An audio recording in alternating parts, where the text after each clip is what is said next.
the SCENA Madre for me is, well, I think the very first scene of the movie is sort of sets the stage for what this journey is about. You know, I think there's a lot of emotion in that very first scene when our lead Duncan is asked what he thinks he is on a scale from 1 to 10, and being told that he's a 3.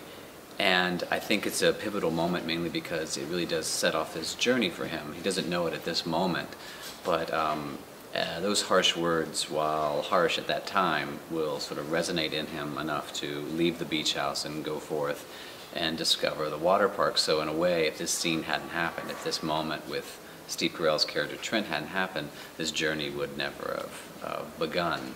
So I think that while it is the first scene of the movie, it is sort of an emotional moment, sort of setting him off on that journey.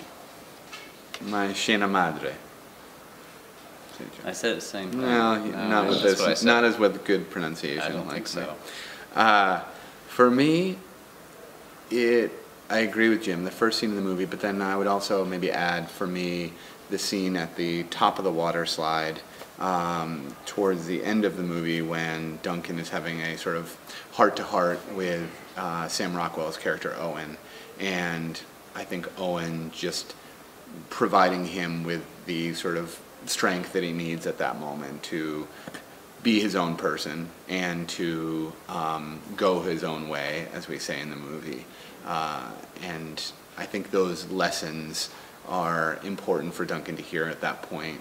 And I think it gives him the strength and the courage to sort of continue on what happens in the rest of the movie, to sort of stand up to his stepfather and, you know, to become his own person, to be his own man, and to not let the influences of others or other people's opinions get in his way of becoming who he ultimately will become. Well, one that I think in movies it seems very powerful to me, I would say is, well, there are a number, I mean, would be, hold on, I'll make sure I articulate the scene correctly, but it would be in Kramer versus Kramer. Wow, that's what I was going to say. Really? Mm-hmm. And I can give you Ordinary People, that was my other choice, or Maritone Amore. Those are both my scenes that came to my head. But for me, in Kramer versus Kramer, you should have gone first. It is I would say when they're sitting down to that lunch with his wife after she has returned, and Meryl Streep's character, and that she'd like to see her son, you know, after sort of bailing on them. And I feel like it's just a wonderful journey, and then to see, you know, not knowing that at the end it will be almost an opposite expression for her, you know, that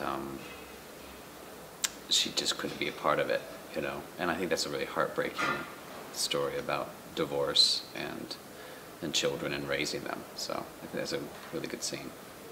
I have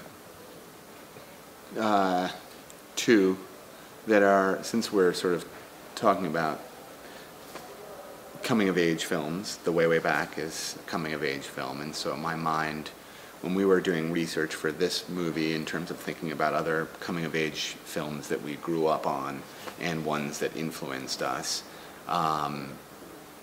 we saw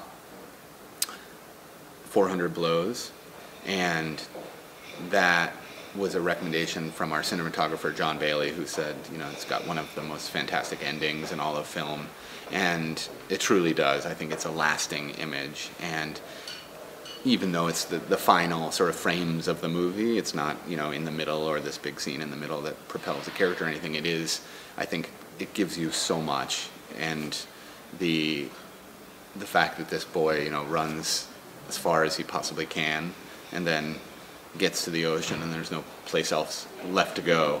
He sort of reached the limit, and that turn back is so moving and haunting and wonderful, I think. Just that, I think, is so powerful in my mind. And then also matching that with, you know, several decades later with The Graduate, that same sort of image of, you know, against the glass of the church, And so I think of those two moments that I love, just I love the way films end, and I think we, while maybe not on that level, I think I love the way our movie ends too, sort of achieving that final image that sort of gives you an understanding of maybe what's to come or what you're feeling at that time.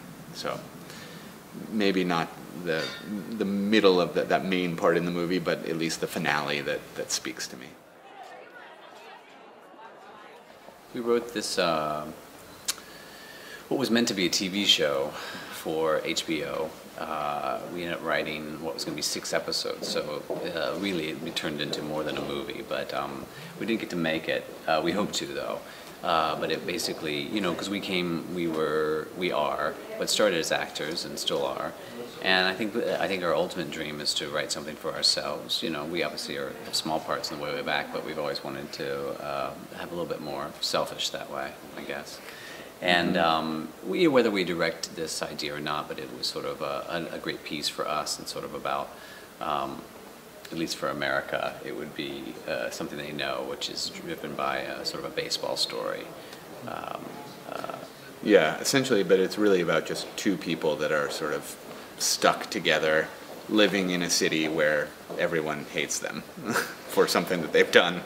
And they are very different people, but I think it plays to our dynamic very well.